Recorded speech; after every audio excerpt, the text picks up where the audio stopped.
Okay.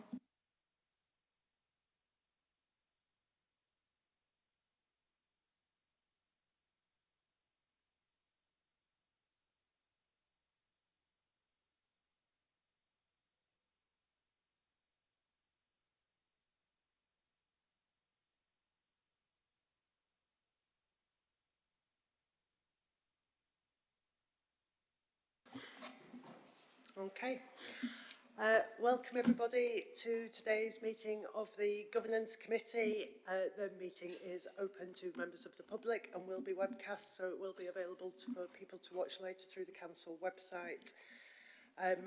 The agenda and reports are available on the Council's website. Can I request that all mobile phones and any other equipment are switched to silent so they don't disturb the conduct of the meeting? And just to state, there is no fire test planned for today, so if the bell goes off, follow the officers. I'm Fran Belbin, Chair of the committee. We'll go around this way and ask councillors to introduce themselves. Councillor Mary Lee, I represent Darnell Ward.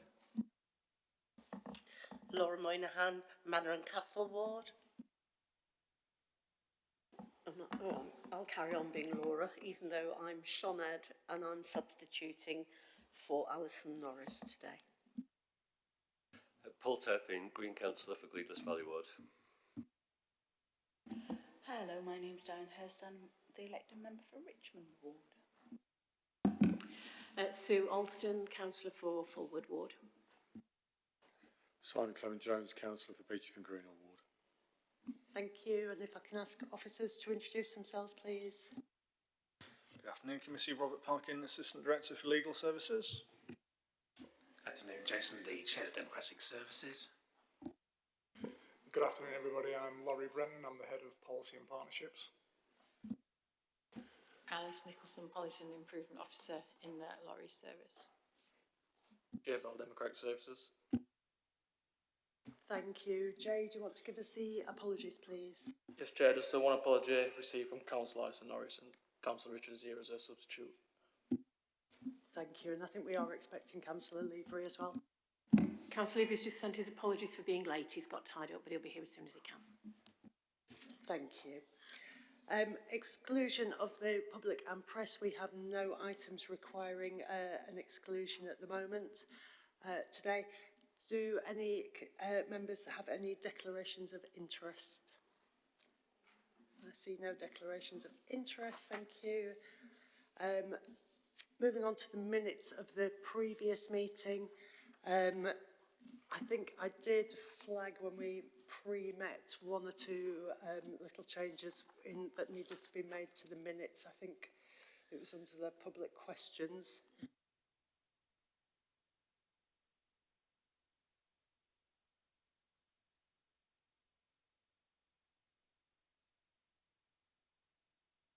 So there's just a paragraph on page 11 of the minutes where it's referring to Ruth Hubbard's question, where I think it says, it currently says SCC was the only council to get high numbers of public questions, and I think their clear intent was that should be SCC was not the only council to get high numbers of public questions, so we'll make that change to the minutes. Otherwise, are people happy that they're a correct record? Yep, seeing nods, thank you. We have, somewhat ironically, because we have public questions and petitions on the agenda, we have no public questions and petitions for this meeting, which means we can move straight on to item 7, which is the review of public questions and petitions.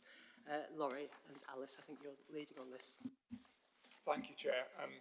For this item, if members will have seen in their packs, and for people watching online, that you will know that on the website we've published a set of papers for this, which covers the usual overview paper, which is a cover report, if you will, the recommendations.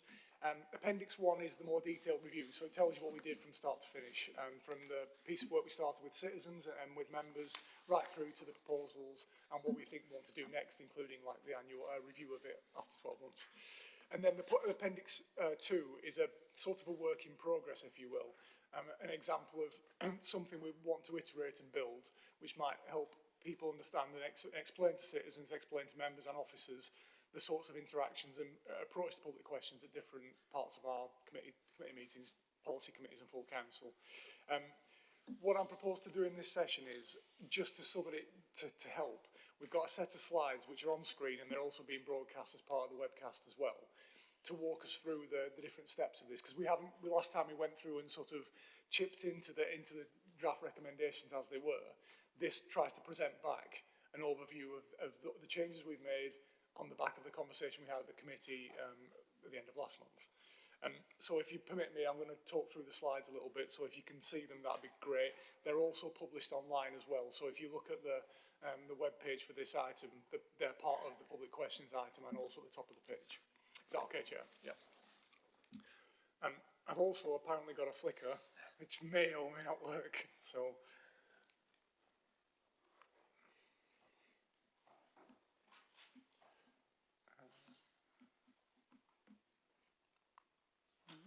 There we go. Fantastic. It stops me having to say next slide, please, which is a real bonus. So just to remind everybody how we got to this point, this was an area of clear steer from the 6-month review. There was quite a lot of feedback from members, from officers and from citizens that the public questions model we had in place wasn't functioning in anybody's best interest, really. And so therefore we saw this as quite a big opportunity to improve that approach, but also help provide better quality answers to citizens and better quality responses online for anybody that wanted to interact with that, but also change the nature of the experience for anybody coming to ask a question where people should feel this is a fundamental thing they can do in Sheffield. They can come and ask a public question at a meeting and get a true and honest answer from an elected representative, which is useful, which is an important part of our city. What we're hoping to provide here is creating some new routes for people to have a say, but also provide this as an element and a complement to the wider ambitions we've got around community involvement. I won't talk through it, but on the slide there on the right-hand side is just an outline of the original scope, which was to think about ensuring we improve that process, consider how we respond to questions and improve that quality and the timescale and the consistency of that, but then also do this creatively and do it with citizens and stakeholders, which we did. Over the course of the review, we've heard lots of content from citizens about their frustrations with some of the system, but also opportunities to improve a model which we already had in place. I think it's really important that as we talk through this, when you start getting into quite detailed elements, it's important to reflect back there's some big changes in here that are really opportunistic for us as a city, and good for citizens, good for members and good for officers as well. So particularly thinking we're creating places where people will be able to speak on issues they care about in our public meetings, including on things like being able to make statements in our committees rather than just asking questions. Come and make a statement about an issue you're passionate about. All those statements will be published online and for the public record, so anybody who wants to interact and see those can see and find them online. There'll be a really clear and coherent process for written questions, so that ahead of a committee agenda, you can submit a written question within the remit of a particular committee and also get that answer published online before that committee meets. So what's essentially a 6-day deadline before the meeting, and then get that public material online, and then given an opportunity to ask a supplementary question should you wish to do that. The third bit is an improved approach to verbal questions, so submitting 3 days before a committee, and then I've been able to ask that question verbally in a meeting and having an answer from a politician in that setting. And then just finally, we heard lots from citizens about accessibility, how we improve the accessibility physically to these meetings, to our committee meetings and full council, but also virtually as well. When you think about the confidence that it takes to come into a setting like this and ask a question of which you want an answer or that you're particularly passionate about, it does take some particular areas of confidence to do that. It is quite intimidating, and therefore we've tried to put in place some mitigations, being able to ask online, but also more clearer end-to-end customer journey for that public question, so you can find out what's happening at what point to your public question. In the piece of work we did, citizens gave us some really clear messages. 4 big ones came out of this for me, which we've tried to respond to in the proposal. So, firstly, that people want to see better quality and more timely and responses with clear political accountability, so that when you come to a setting like this, you get a response to a verbal question from a member, you get a response on a written question from the chair of the relevant committee. Secondly, that people wanted to tackle the accessibility barriers, which I've just alluded to, and that citizens wanted to try and find simpler ways to do this. One of the critical bits here was that when we did the citizen involvement in the wider survey, many people in the city didn't know this was a route you could take, and that it was an option available to you to ask a question at a public meeting and get an answer. So we need to boost that awareness, knowledge and participation in that to enable it to be a route that more people can use should they wish to.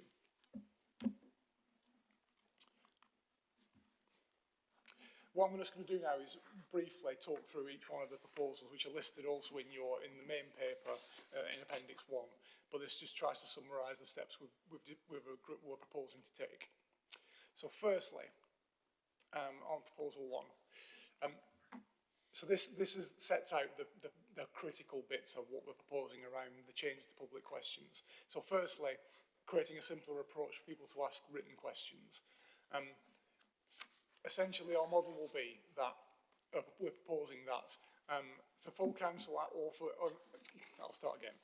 The question relating to the remit of a committee should relate to within the remit of full council, if it's full council, or of wider relevance to the city, or if it's to a policy committee, that it is within the remit of that committee, so that a written question should be something that a particular committee is responsible for. The second point is that we'll create a clear set of deadlines across the committee. So for written questions and for verbal questions and supplementaries, we'll aim for a 12 noon deadline so that it gives members and officers time to provide a response in each instance. In the case of written questions, it will be for a 6-day deadline before a meeting. You'll see just on the bottom of the screen there an example timetable for a Wednesday meeting, whereby the deadline for written questions will be the Monday, providing Tuesday, Wednesday, Thursday for officers to produce a response, Friday to agree it with the members, so that then you've got the proper political ownership, and that will all be published 2 days before the meeting. That then will enable a person to ask a supplementary or request to ask a supplementary should they wish to, that builds on their original question. In all cases for written questions, but also for verbal and supplementary, and for the statements we'll come on to in a moment, we're suggesting that we should have a 200-word limit for those questions. That is to try and give us a greater focus into the content of those questions, but also that 200-word limit should also include any subparts to a question, so it won't just be a single question. If you want to part A, B and C, that should all be contained within that 200 limit. Similarly, with the written questions, we're suggesting that there'll be a 12 noon deadline for submitting supplementaries on the day before the relevant meeting. And given the fact that we may have, some committees have quite a lot of demand in public questions and potentially to make statements as well, the supplementaries will be at the chair's discretion, but we'll always guarantee an answer within 10 working days in a written form if you don't get a chance to ask it.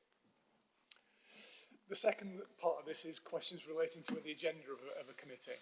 Now, clearly that 6-day deadline means that the papers aren't published until about 5 days before a committee is taking place, and therefore a citizen couldn't have known what was on that agenda for that meeting unless they already knew the content from the forward plan.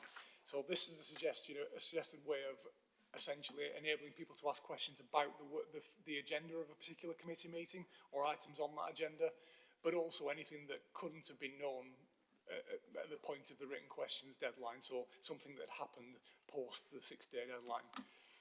This means that, in this instance again, 12 be submitted by 12 noon, but 3 working days before a committee meeting and a maximum 200 words. On the day before a meeting, officers will provide the draft responses to the chair, and a verbal response will be given to the citizen at the meeting. So the person will come in person or on screen and ask that question, and the chair will provide a response. In some instances, if that's not possible in terms of providing a detailed response at the level we'd expect, the chair will be really honest about that, and we'll make sure we provide a written response in 10 working days. The next element is the new ability to make statements. This is something that other councils around the country do operate, and something that we heard back from citizens is something they'd be keen to do. Often we find in Sheffield we have people wanting to make really visible statements on key issues, but have to push that into the public question space, regardless of whether it's actually got a question in there or not. So this is a really important step for us. Similarly, we'll follow the same pattern with the public questions, so 6 days for statements that are relevant to a particular committee remit, 3 days for things that are particularly relating to an item on the agenda or something that's new. Again, 200-word maximum for this, suggesting that should give you about 60 to 90 seconds of speaking time if you want to read that statement out to a committee meeting. I think around the average person probably speaks around 140 words a minute if they're not speaking fast, so this probably should give most people time to be able to read out around 200 words. Maximum 1 statement per person per meeting, and also we're not committing to responding to these in detail. What we will do is publish every statement that's made online as part of the papers for that particular agenda. And again, there's a little timetable at the bottom there as an example. Just to support this work, there's, as we said, within our committee system, some committees receive quite a high demand in public questions, others don't, and we have to try and find a way to balance and provide parity to the different voices in the city who want to engage in this. As a starting point, we're suggesting here, and this may be something you want to consider, a maximum of 2 participations per person per committee meeting. So that would mean you could ask a public question, a written question and a supplementary, but then you could make a statement, or you could make a statement and ask 1 agenda-related question. But of course, this does mean that there may be some people who want to go beyond that, but we'll take that feedback as we get it. I think the point is to try this as a start for 10, recognising that in some committees the demand is very, very high for what is often a 30 minutes slot within the context of a meeting's time frame. So we'll have a consistent word limit of 200 words across all public questions, and we want to try and work with our committee chairs to enable them to order, and in particularly in areas where we've got lots and lots of demand for public questions, to provide parity across the different voices within, for example, a 30-minute public questions session at a committee meeting. If there's 50 questions, the chair may want to look at that and try and make sure that across the different issues and voices within that we bring some balance and parity, so that different issues, different voices in Sheffield get to have a say at a committee meeting. I know that might not feel fair to everybody, but the reality would be that it's better to try and make sure that we recognise the nature of the complexity of different issues going on at any one time. Plus, they could be relating to different agenda items, if you would, in a particular committee setting. And just finally, petitions. One of the big things from the feedback from the citizens' work around petitions was that around this piece of work, the petitions are generally thought of as quite a well-functioning system. So at the moment, we're not proposing to make any particular changes to the petitions model. And I will just skip through the next couple of things as well. So the second big proposal area was to try and improve and modernise the model we have in place for public questions. So as we showcased a little bit at the last governance committee, but also happens in other meetings, we're going to enable public questions and petitions, verbal questions, to be presented on screen in our meetings, enabling citizens who can't be here or there are any physical barriers to being here can still participate as they wish.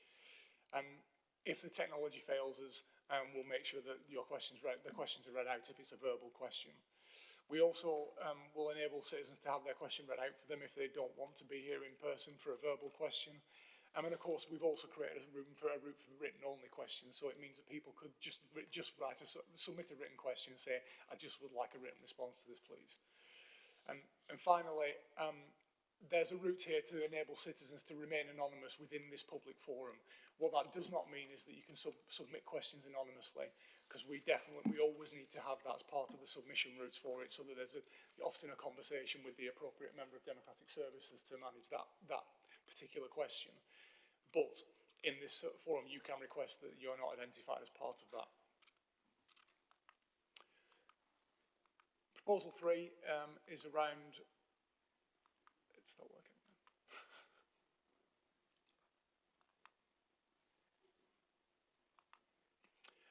Is improving the transparency of the system. One of the things we certainly heard from citizens and from members and officers was that particularly in peak area, from an officer and member perspective, if you've got a lot of public questions in a meeting, it's sometimes quite hard to navigate through them and keep on top of the responses and make sure they're all delivered in the appropriate way. Similarly, from a citizen perspective, finding that content and the answers published as part of our minutes packs online isn't particularly accessible for citizens. So we're suggesting to try and create a simple route to submitting a public question, simple online form to enable people to fill in key boxes and enable us to manage that public question in a more effective way behind the scenes.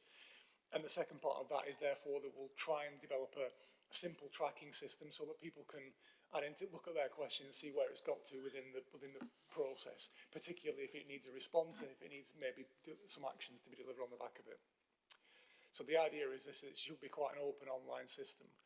And clearly, but if for people who are digitally excluded, we can work with democratic services to make sure that there are routes for people to submit to questions if they don't want to use online routes.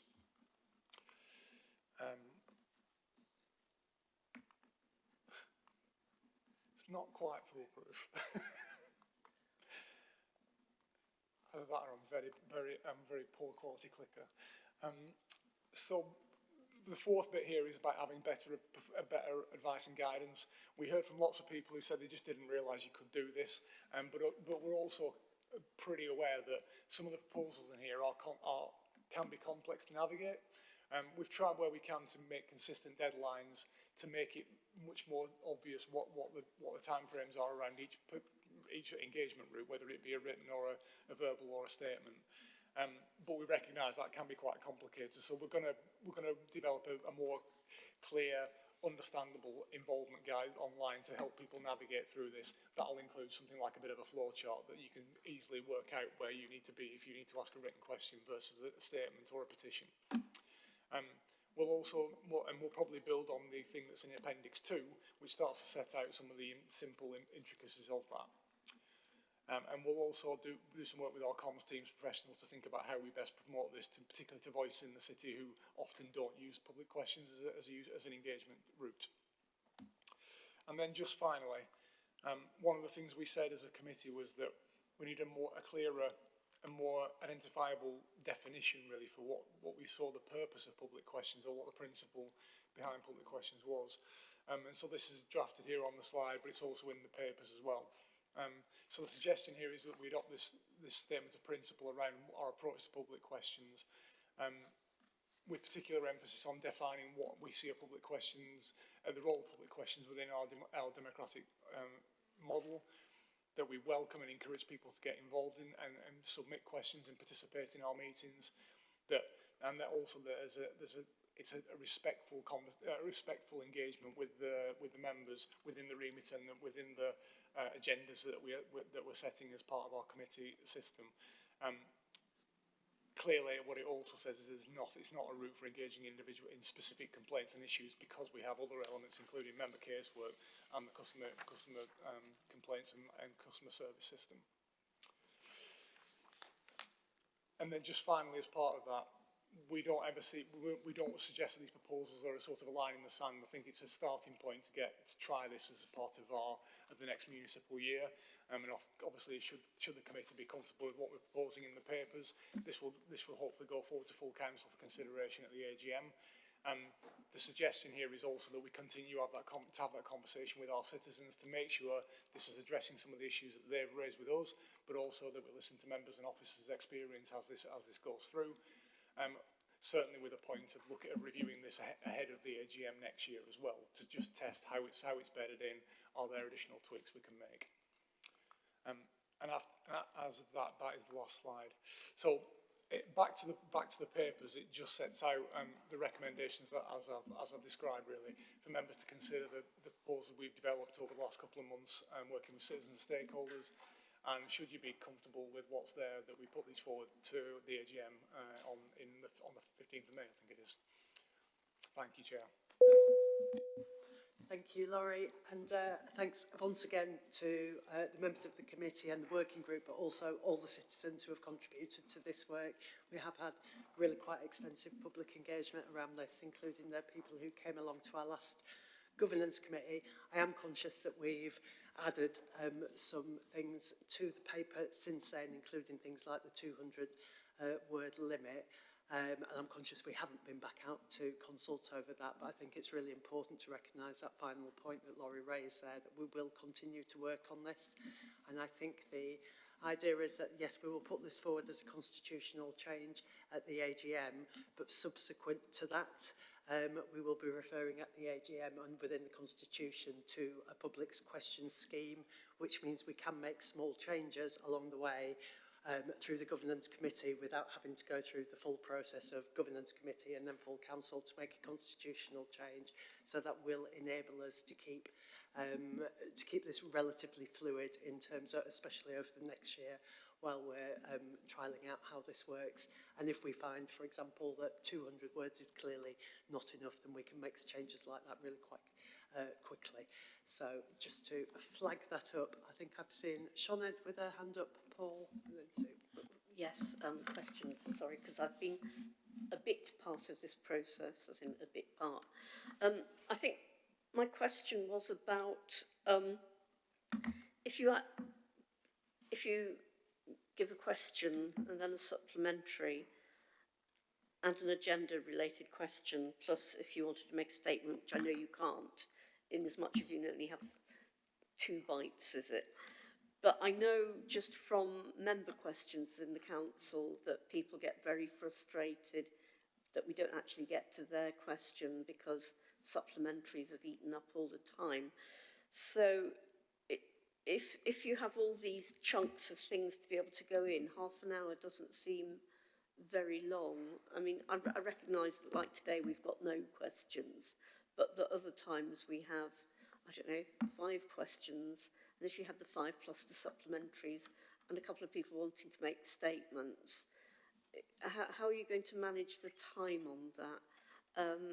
And also I think that 200 words is probably quite long for a question. I would reduce it, but obviously you've all been talking about it in the meantime and I've missed that, so. Thanks. I suggest to take 2 or 3 questions at a time and then get you to come back on those, if that's all right, Laurie. So, Paul. Thanks. I just wanted to say thanks to the team of officers who've worked on this. It's been really felt like a new reformed way of working with this council, and it really reflects the changes that have happened since the roughly since the referendum on the committee system, cabinet system.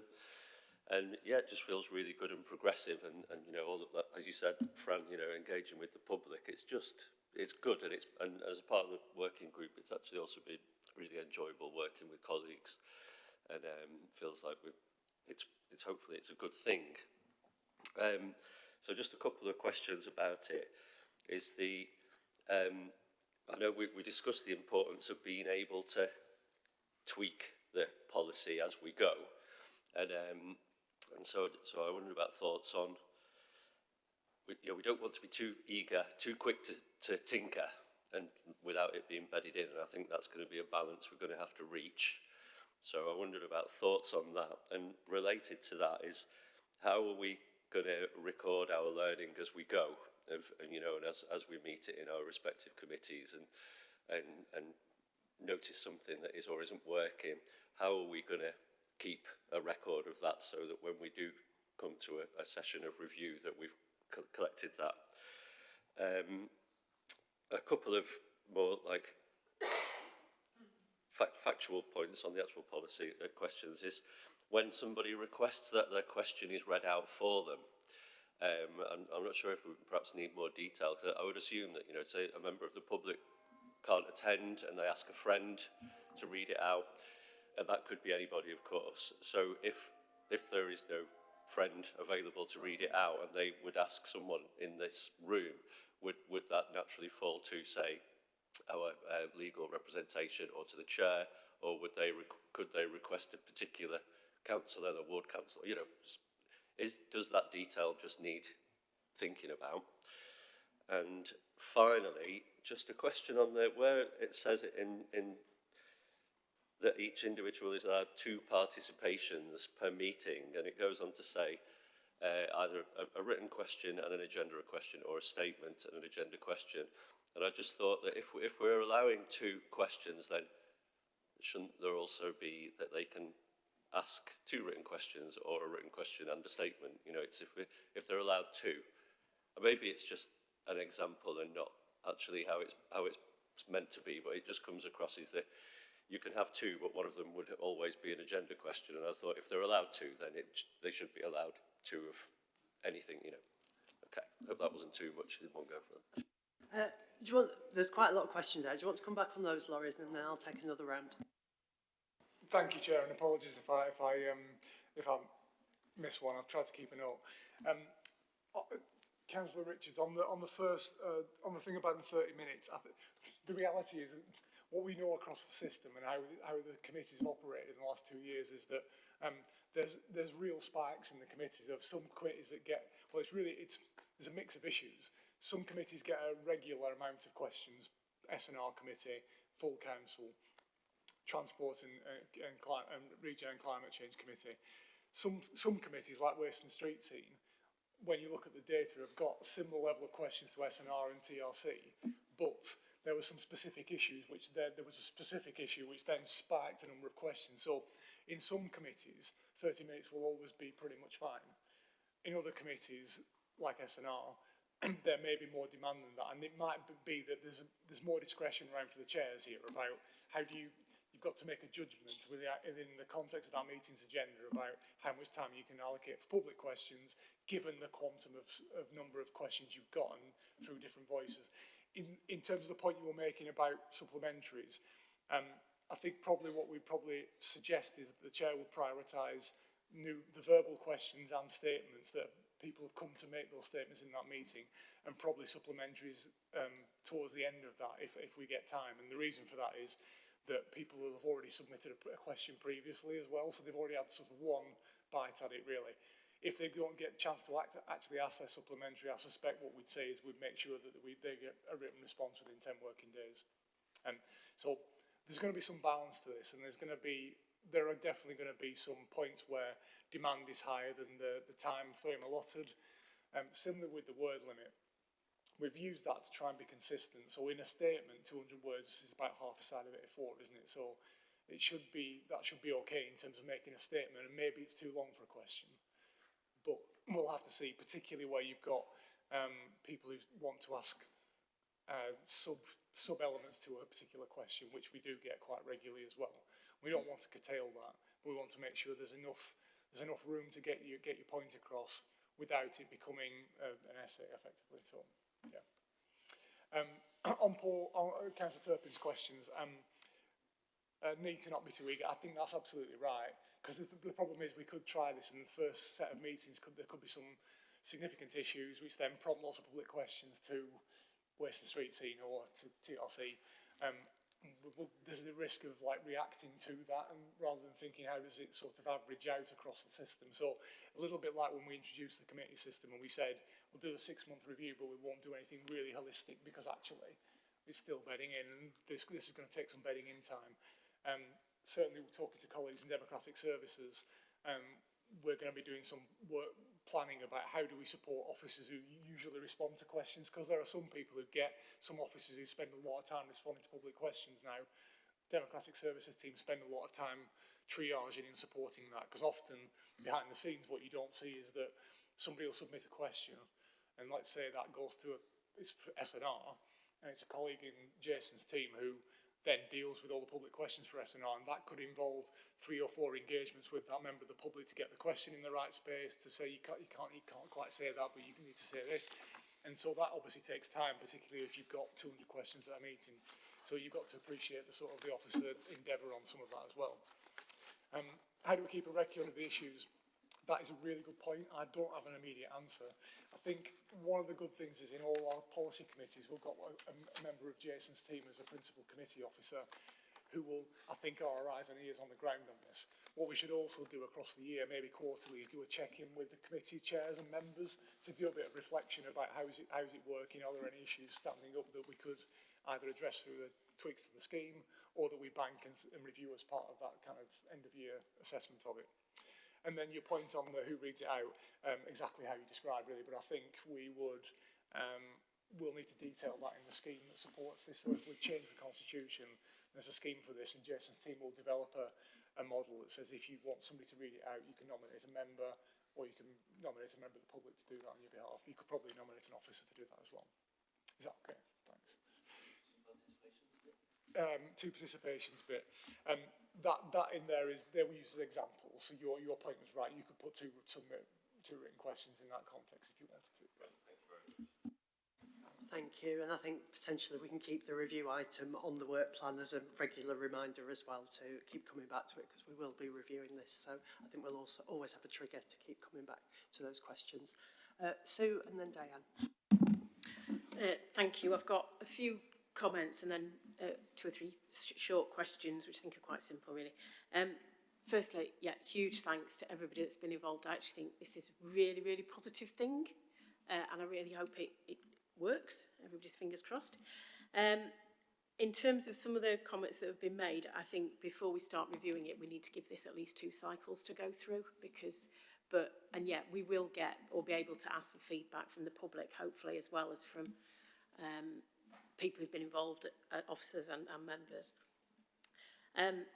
I think you sort of mentioned, because we were talking about priority and time limits, and I think it's absolutely right that we should prioritise any new urgent questions over supplementaries, and I think that needs to be made clear to people when they're sort of submitting their questions.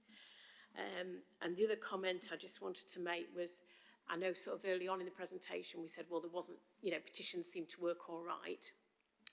But I don't want us to lose the fact that we did look at petitions, and that actually we are including the petitions in the follow-up, in the tracking schemes that we're coming up with, and I think that's actually an important thing to highlight when it comes to presenting this. So my questions, I was just sort of going to the statement and the right of reply. So it does say that people shouldn't expect a reply, but that the chair of the policy committee may choose to give one. That's fine. Or the Lord Mayor. And I just wonder if when we present this to council, other people will say, actually, the leader should be able to make a reply, or the relevant policy committee chair should be able to make a reply. But on the other side, I'm also quite wary that, politicians being politicians, somebody makes a statement and then it's all great, 15 minutes to make a speech. And I just think we just need to hone that down a bit as to who can make the reply, and also the length of that reply, I think. Because there's a length of reply, isn't there, limit on for questions as well. So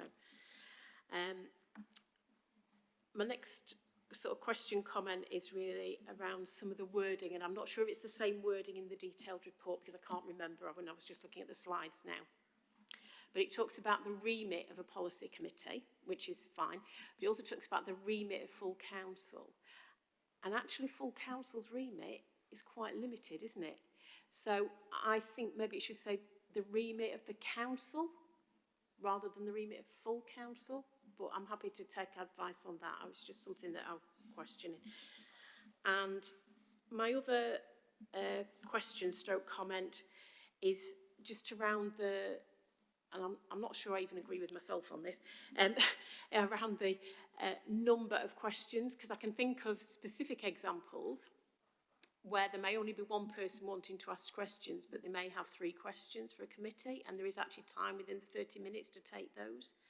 And I just wonder whether there should be some chair's discretion if there is time within the 30 minutes to accept more questions from one individual. But obviously that mustn't take priority over the people's questions. So that's me done. Thank you. Thank you, Dianne. Sue, well said. A proper member of governance questioning yourself. Thank you for that. That was really good, hearing that presentation as a whole, because you can see how it hangs together. When we're kind of like unpicking it forensically, you kind of lose track of the bigger picture, don't you? So I think that was most useful. I think my questions or comments or whatever relate to statements, and obviously part of this is saying to citizens, yes, we are open for business, yes, we are open for questions, yes, we are here to listen. So that will mean there'll be a lot of people, we'll get the usual suspects, but there'll be a lot of people that think, actually, no, I am going to do it. And with statements, we often have with questions, or David Hollis will stand up and say, I'm sorry you can't ask that, or be careful that you don't ask that because of. So we have that decency, legality framework. Does that need to be part of any advice or scheme of work or guidance for as we engage with a broader remit of people? I was thinking about statements, but I guess it goes to questions as well. And also, we're publishing statements on the website. Again, will it say somewhere that this is a statement given by, but it doesn't require, and as such, doesn't require a statement from Sheffield City Council, and it doesn't constitute agreement of this point of view by Sheffield City Council. You know, just it's a statement, and this person has made a statement, and we'll put it out there, but we may not necessarily agree. Okay, cheers. Do you want to take those, Laurie? Will do. I think James wants to come in on Sue's point around the remit to responsibility for all council, but I think you're right. James said he's going to come in on that one. Thank you for the comments, Councillor Alston, really, really helpful. I think you're absolutely right about leaving this time to bed in. I think it's certainly something we can't. There is a danger of being reactive if suddenly there's a big flurry of questions for the first meetings. It's going to feel different, so we just need to help members and officers through that as well when that occurs. The question you asked about the chair's discretion, I think that's a really good point, because having looked at the data, we do know there's some meetings that only seldom get any questions at all. They don't really get that many public questions. So if somebody attended to ask a verbal question and had 3, it should be within the chair's discretion. I don't think we'll ever set the scheme that once they've done, a person's had 2 participations, that's it, you can't contribute anymore. I think it's a reality about just trying to bring parity to the number of voices within a time frame. I think if we get into the sort of hard and fast rules around it, it'll start not feeling very participative for citizens and also members. It puts you in difficult positions to actually try to stop people in that sort of context as well. Do you want to? Thanks. I just wanted to respond to the question that Councillor Alston asked about full council. The Constitution and the Council's current procedure rules talk about questions that may be refused for full council being matters that are not within the responsibility of the local authority or which don't affect the city or its inhabitants, which gives a fairly broad kind of span of issues that may be considered by full council in terms of public questions. I don't think the intention is to change that, and that we would still allow that same set of questions as we as we do currently at full council, if that helps. So we might just need to sort of slightly tweak the wording to make sure that's really clear. Thank you. And on Councillor Hurst's question around the publishing material online as well, I've seen practice elsewhere on this where the agenda pack with the published statements in it, or a pack that's got the published statements for a relevant meeting, has like a rider on the front of the document from the council which automatically says these are statements from members of the public. You know, the council doesn't necessarily subscribe to the views in here. Some councils also include in that things like saying that we reserve the right to redact content if it's inappropriate or offensive in some way as well. We're going to have to probably do something similar to that. I'm not saying we have a lot of that sort of issue, but it is something that we'd have to consider just to protect ourselves a little bit in that case as well. Thank you. Laura. Thanks, and I just want to reiterate thanks for all this work. It's really difficult to get this right. I think we've got to acknowledge that we'll find out as we go along, it won't be perfect and will need tweaking.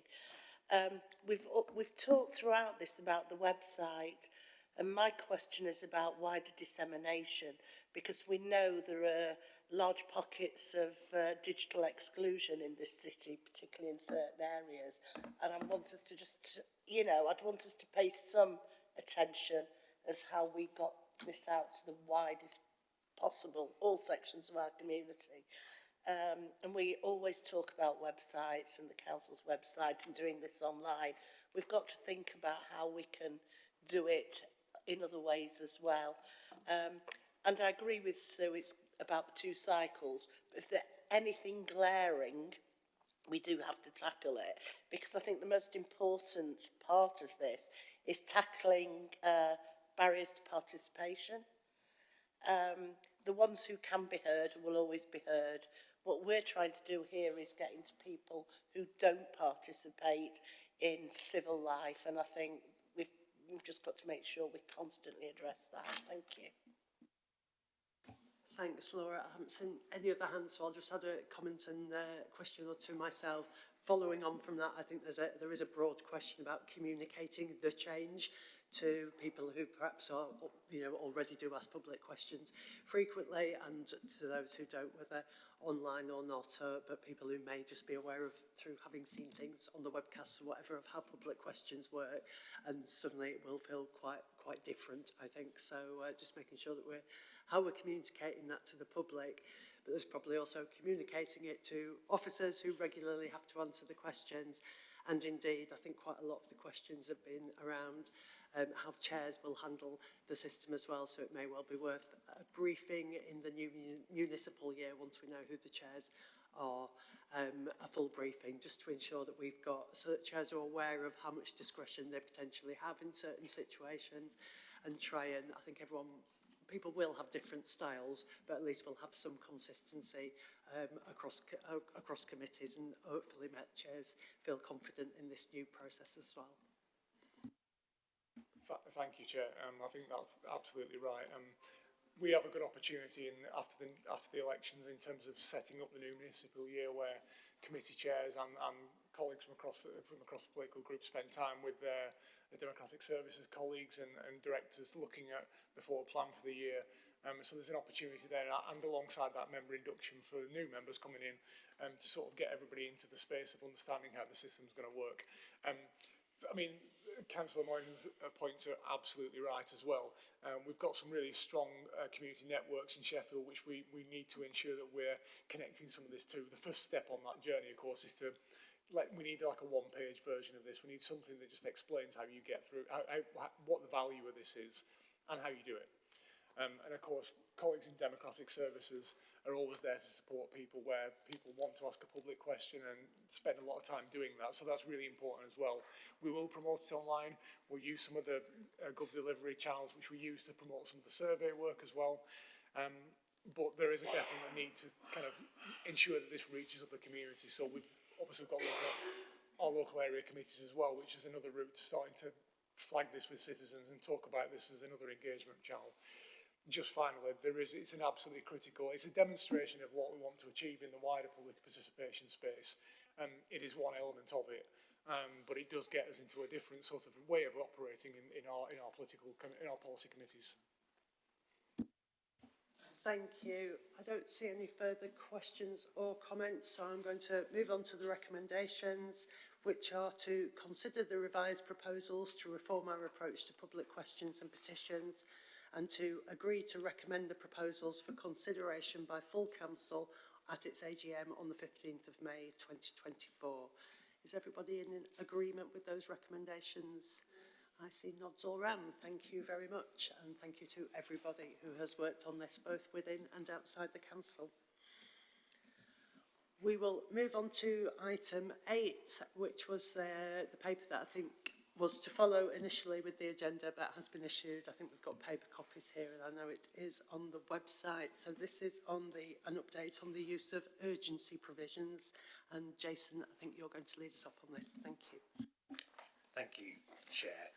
Just to introduce this briefly, when we were designing the committee system and what it would look like, considered how urgent decision-making could happen in particular circumstances where it was necessary. So where there wasn't a scheduled meeting of the policy committee, for example, and how in the time frame that would be needed to deal with urgency. So how do we do that? And the governance committee, in looking at that, set out some basic principles. So it was really, the aim is for member decisions to be made by members wherever possible, that the members making the decisions were well informed, and they were members of the appropriate policy committee, and where we do need to make an urgent decision swiftly, that there's a mechanism for reporting that and a clear mechanism by which that happens.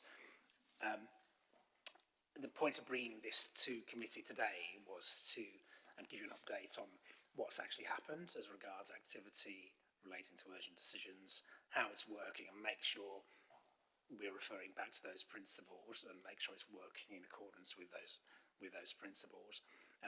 The report goes into a little bit of detail about the different types of urgency provisions and how urgent decisions can be made, and breaks those down. They're set out in the Constitution as well. Just to summarise, the first one of these is a late addition to a published agenda of a committee, and Appendix 2 to the report summarises cases where matters or issues have been added to an agenda after it's been published. These were prominently in the first year of the system, just to note that. The second category was urgent decisions by committees. So the policy committees set up urgency subcommittees to enable us to make urgent decisions if that was required. And there's quite a high bar, I suppose, for calling an urgency subcommittee. And again, these took place in the first year of the committee system.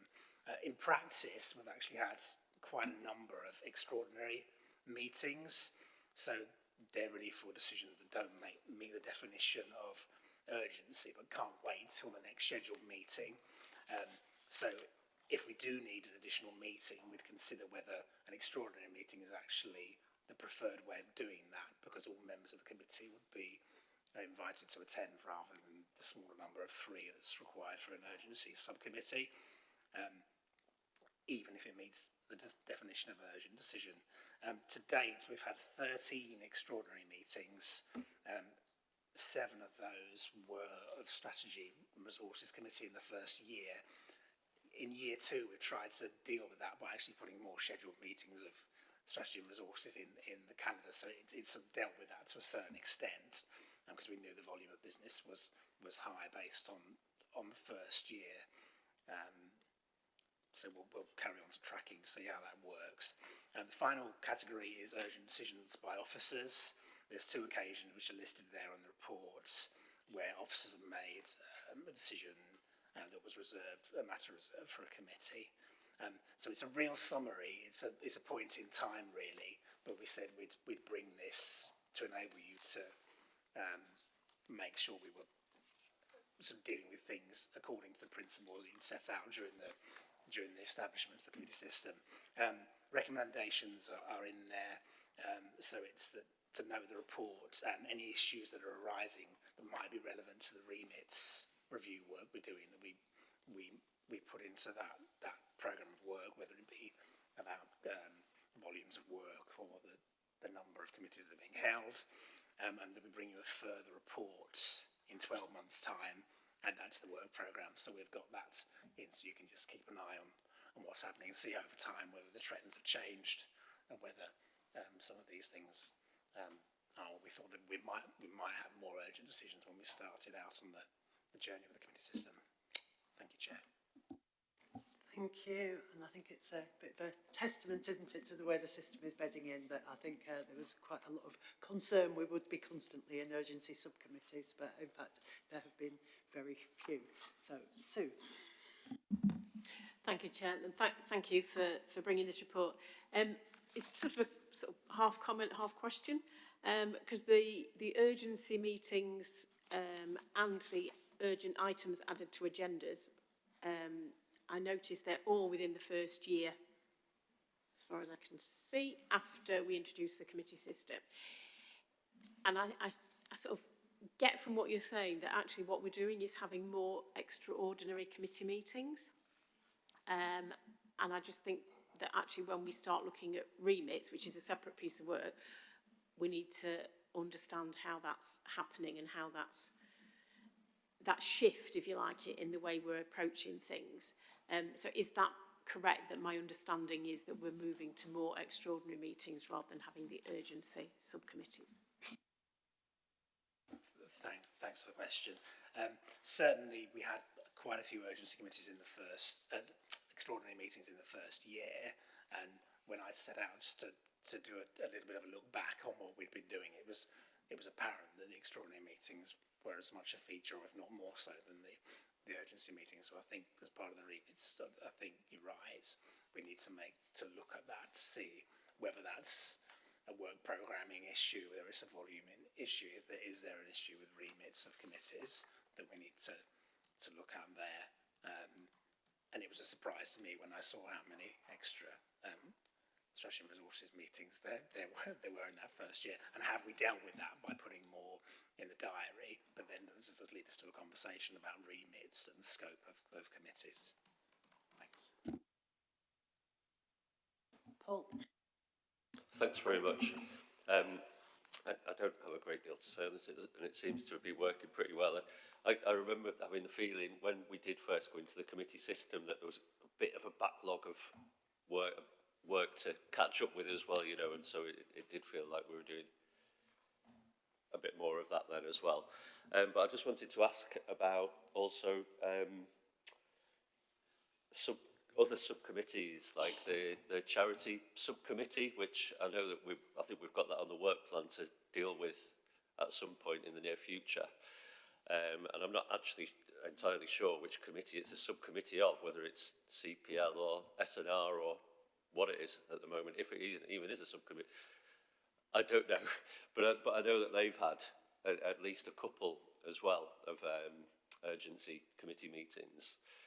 And I just wonder if that's if that indicates that that's happening in other committees of a similar ilk and level.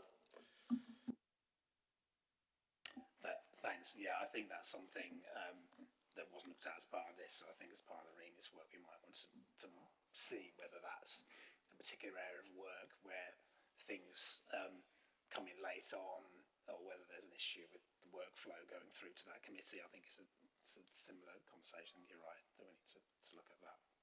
Thanks. Thanks, and thanks for raising that, Paul. I was at an extraordinary meeting of the charity subcommittee, can't remember that, last week, so it does come up, as you say. I'm not seeing any more questions or contributions on this. Okay, shall we move on to the recommendations then, which are to note the update on the use of urgency provisions and to agree that this information is also considered by the review of committee remits task and finish group, and to request that a further update is submitted to the committee in 12 months' time, subject to any activity that may have taken place. Everybody happy to agree those recommendations? Agreed, thank you. That takes us on to item 9, which is the work plan. Alice. Thanks, Chair. I always feel this is one of those kind of almost close of year reports. There are 2 recommendations in it about noting the work that you've done as a committee, which is clearly set out in Appendix 1, and progress on that activity, and perhaps a look at forward work for the Governance Committee, and for you as a committee to consider any further issues to be explored by officers for inclusion on the future iteration of the work programme in the new municipal year, which always comes with the caveat that the membership of this committee is obviously not known for next year yet. But I do think from experience supporting scrutiny committees that sometimes it is helpful for the incoming committee to have a bit of a sense of what's been going on And I do hope that obviously quite a few of you are still part of Governance Committee next year.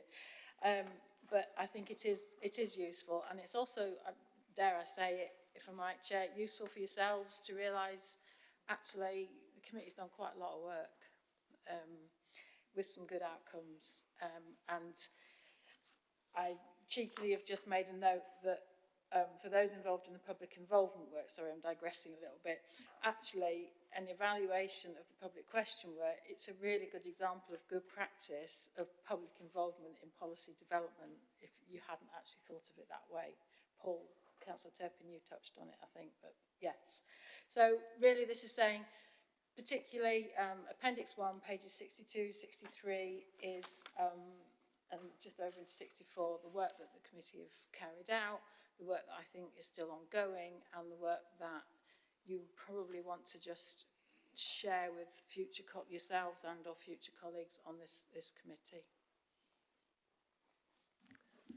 Thank you, Alice. And yeah, I do think it's when you look through some of the things that we have got done during the year, it's pleasing to see that, and especially to finish this meeting perhaps with the public questions work, which we've been working on all year, kind of.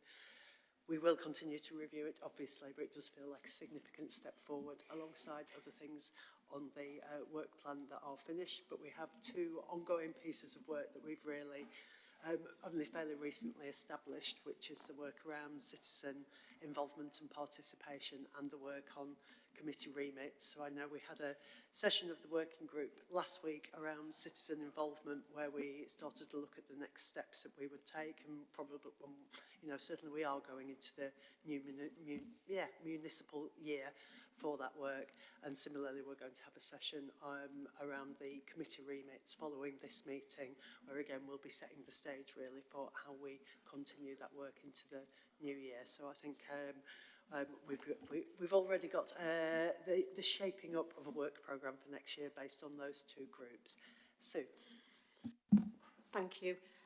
Just one comment, which is just around the very first item on the GRIP, the Government's Review Implementation Plan. I think it'd be really useful to have that at the first meeting of the committee in the next year and have it sort of clearly laid out, because especially for any new members, it sort of needs a revisit as to what the objectives and the things that we'd sort of agreed to do, if you like, in the past.